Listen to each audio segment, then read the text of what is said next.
semua yang di dunia ini tuh emang kayak lewat, pinjem, dan ada durasinya aja.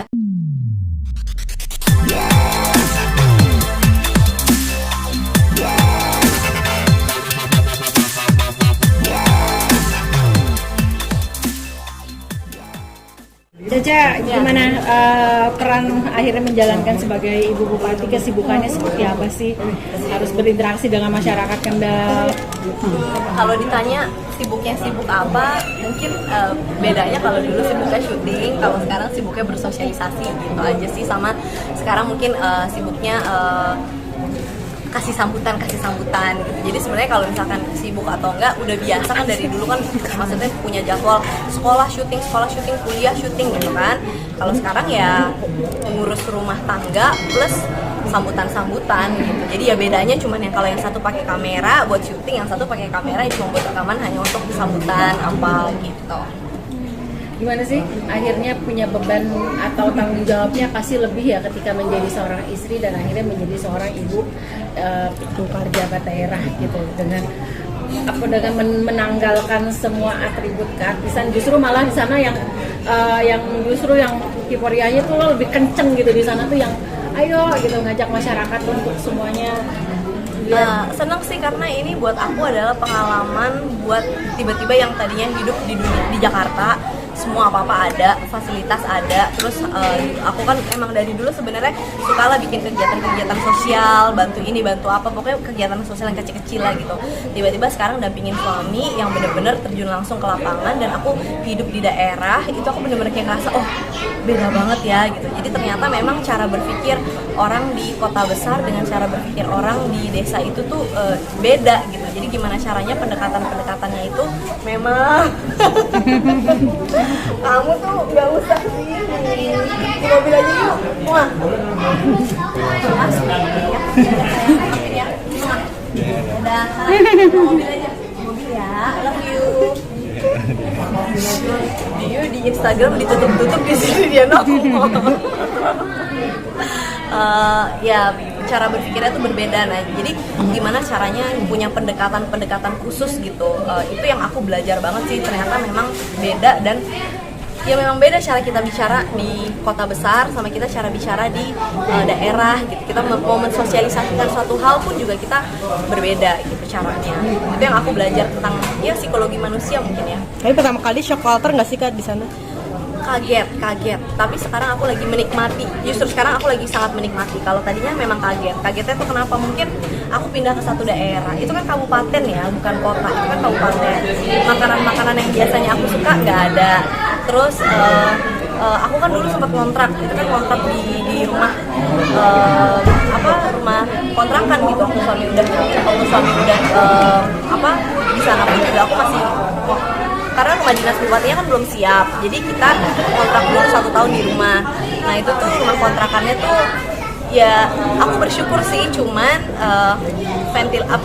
sirkulasi udaranya tuh nggak bagus, terus pencahayaannya kurang, itu lembab banget. Terus udah kayak gitu ya gimana ya, jadi tiba-tiba harus pindah ke satu rumah yang aku malam-malam tidur sama suami, tiba-tiba ada kecoa, tau gak? Itu bener-bener terjadi. Jadi kita tuh tidur, tiba-tiba ada kecoa. Aku bangun, aku teriak, aku kabur langsung keluar kamar. Suamiku kaget, terus ngambil anak, waktu itu kasihnya masih bayi, diambil anaknya, kayak gitu. Terus habis itu pas kita di meja makan, tiba-tiba ada tikus lah jatuh dari ini. Jadi kayak bayangin nggak sih, kayak tiba-tiba aku tinggal di situ, itu tuh rumah kontrakannya tuh emang adanya itu soalnya gitu. Jadi ya wah itu bener-bener perjuangan banget waktu pertama kali ke sana. Cuman ya udahlah, bismillah, karena aku di sana juga niatnya kan dampingin suami, bismillah juga suami kan ya niatnya pengen ngebangun daerah juga di sana. Apa yang bisa kita lakuin semaksimal mungkin kita lakuin di sana gitu. Jadi ya kalau ditanya pengalamannya, itu salah satu pengalaman yang cukup sangat mengagetkan lah pada saat itu. Tapi kalau sekarang kan rumah dinasnya udah jadi enak, luas. Terus aku sekarang punya kambing, punya ayam yang aku nggak punya. Kalau di Jakarta gimana masa kita mau punya kandang ayam ya kan? Kalau di sana tuh aku punya ayam, punya kalkun gitu. Jadi seneng aja. Terus malam-malam kalau tidur masih dengar suara jangkrik, pagi-pagi tuh udaranya seger banget, enak gitu. Nah sekarang aku nyaman karena memang rumahnya kan nyaman gitu. Berarti jadi ikut berternak juga di sana atau Iya, kambing aku udah punya anak, terus sekarang ada kambing lagi hamil. Iya, aku punya kambing di sana. Jadi kalau misalkan kapan-kapan teman-teman kalau main ke rumahku di sana, kambingnya tuh aku bebasin. Jadi kambingnya kayak ada di mana-mana gitu. Tapi ya jadinya banyak tuh kambing, tapi ya nggak apa-apa.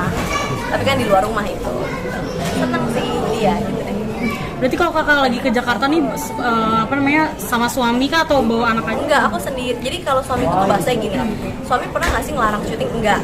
Kamu mau syuting aja. Dulu aku masih seminggu sekali tuh pulang ke Jakarta terus. Tapi suami gini, boleh ke Jakarta tapi bawa anak. Nah, kalau bawa anak itu kan berarti harus bawa mbak. Kalau bawa mbak berarti kan bawa supir, bawa mobil lagi sendiri. Jadi kan banyak banget, dan seminggu sekali bolak-balik kan kasihan anakku capek gitu loh. Kalau suamiku mengizinkan aku pergi sendiri ke Jakarta naik pesawat misalkan, aku di sini kan gampang, nggak usah ada mobil, misalkan tinggal naik Grab, Gokar, taksi, gampang banget, gampang gitu.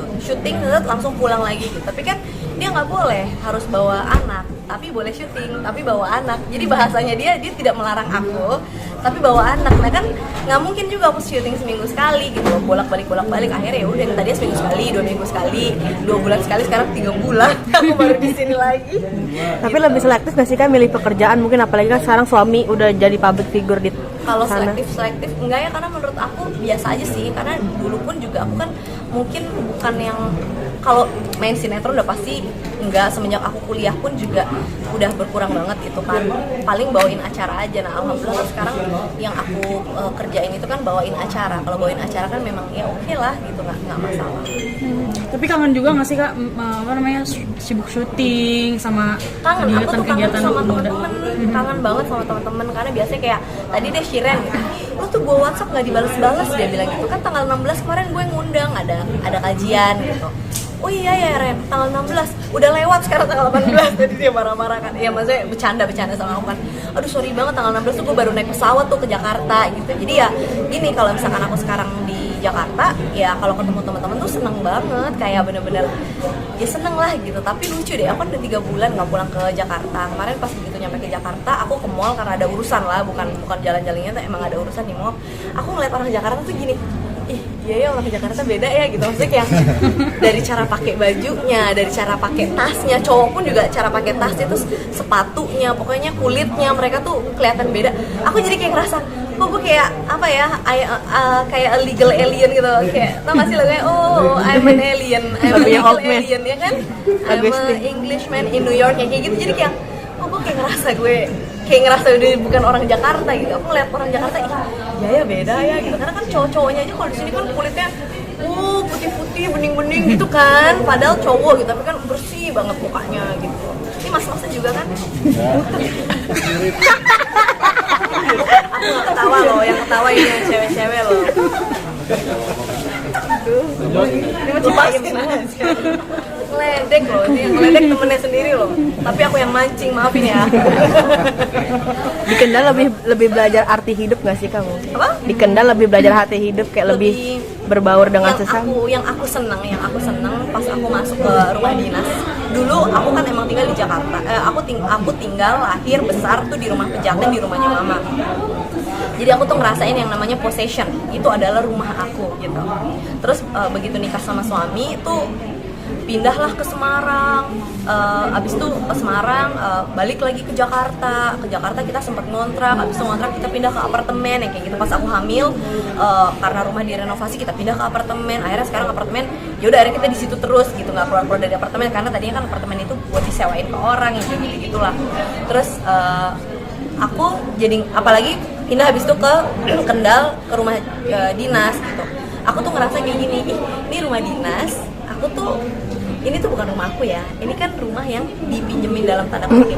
Ada kalanya nanti aku akan keluar dari rumah itu. Jadi sebenarnya rumah itu adalah bukan kepemilikan aku sendiri, tapi sebenarnya feeling untuk tidak memiliki apapun di dunia itu kan harusnya jadi feeling kita. Jadi walaupun kayak kamu tinggal di rumah pribadimu sendiri yang kamu beli pakai uang tabunganmu sendiri, kamu harusnya punya mental bahwa ini bukan rumah saya, ini tuh titipan Allah gitu. Jadi feeling itu yang aku dapat, ya bener ya, kayak semua kayak sekarang mobil yang aku pakai misalkan mobil dinas gitu yang dipinjemin dari ya dari dinas gitu, emang dari Pemda, itu kan mobil Pemda kan pada saatnya nanti harus dikembalikan lagi, sama kayak orang kerja di kantor dapat fasilitas, nah itu harus dikembalikan lagi ke kantor. Sebenarnya kan feeling itu, mental itu harusnya kita bawa, walaupun itu mobil pribadi kita, tapi kan ya pasti emang kita mau masuk kubur bareng sama mobil kita kan nggak mungkin. Nah itu feeling itu yang aku ngerasa, ih iya ya ternyata semua yang di dunia ini tuh emang kayak lewat, pinjem, dan ada durasinya aja.